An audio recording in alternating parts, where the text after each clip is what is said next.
کہ اس میں سے جو سب سے پہلا نتیجہ نکلے گا کہ نئے آرم فورسز کے چیف تو آ گئے، اب ڈیٹ آنی چاہیے اور آگے بڑھنا چاہیے، اور پاکستان میں نئے وزیر اعظم کا انتخاب ہونا چاہیے اور نئی اسمبلیاں بننی چاہیے اور نئی گورنمنٹ جو ہے وہ فارم ہونی چاہیے۔ میری جو انالیسز بھی ہے، اور اسلام آباد کے اندر ایک رہتے ہوئے میں جو دیکھتا ہوں، سنتا ہوں، محسوس کرتا ہوں، اور اس کے اوپر میں آپ کے سامنے اپنا کامنٹ بھی پیش کرتا رہتا ہوں۔ اور منزل قریب آ گئی ہے، اور 26 تاریخ کا دن جو ہے وہ بہت امپورٹنٹ ہو گیا ہے۔ جو ہفتے کا دن آنے والا ہے وہ انتہائی اہم ہو گیا ہے، وہ ڈیسائسو ہو گیا ہے، اور وہ ڈیفائننگ مومنٹ جس کو عمران خان کہتے ہیں وہ قریب آ گیا ہے۔ اس دن آپ کے سامنے عمران خان اپنا مدعا بھی بیان کریں گے اور اپنا سیاسی ویژن جو ہے وہ بھی آپ کے سامنے رکھیں گے۔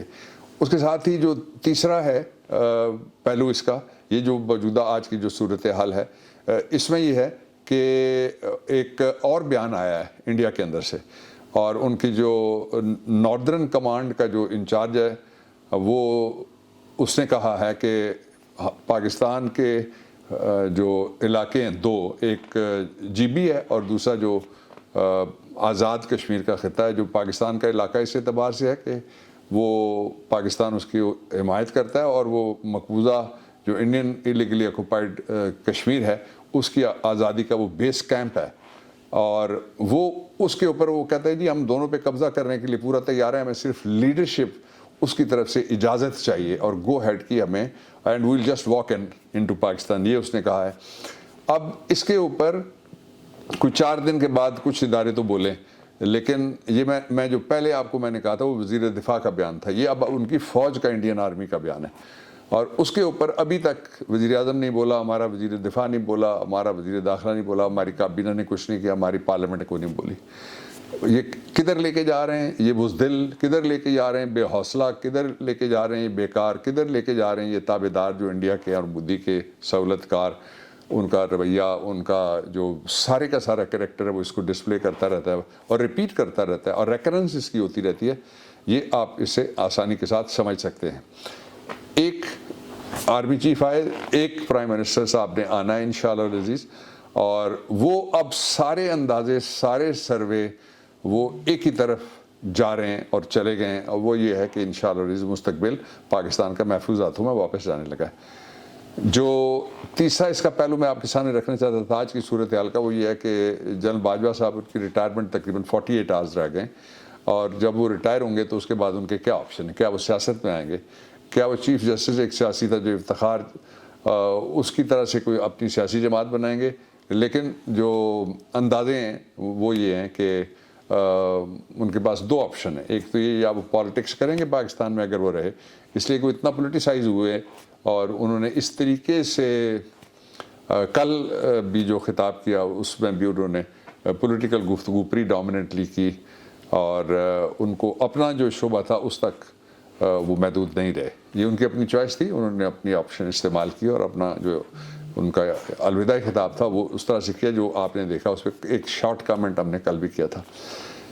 اب دوسرا ان کے پاس آپشن کیا ہے کہ وہ پاکستان سے کسی دوسرے ملک میں لوگوں کے کہنے کے مطابق چلے جائیں گے۔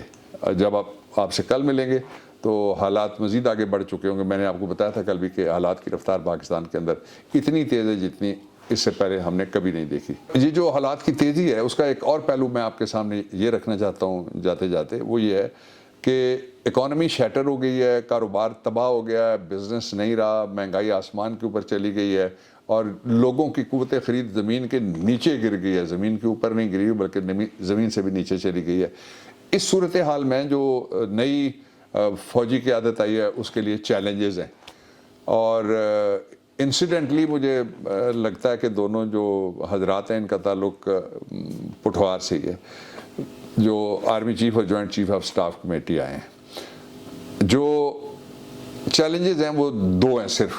ایک تو یہ کہ لوگوں میں سکون کی لہر اور کانفیڈنس ریاست کے اوپر اور نظام کے اوپر لانے کے لیے ضروری ہے کہ الیکشنز کیے جائیں. دوسرا یہ کہ اکانومی کس طرح سے بحال ہوگی.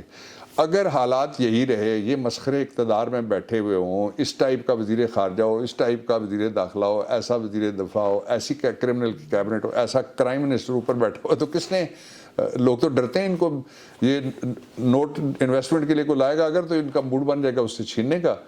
تو کہتے ہیں کہ کسی جگہ گارڈ کی اسلام آباد میں بھرتی ہو رہی تھی, تو انہوں نے اس سے گارڈ سے پوچھا کہ تمہیں انگریزی آتی ہے؟ تو اس نے کہا کیوں, آئندہ ڈاکو انگلینڈ سے آیا کریں گے.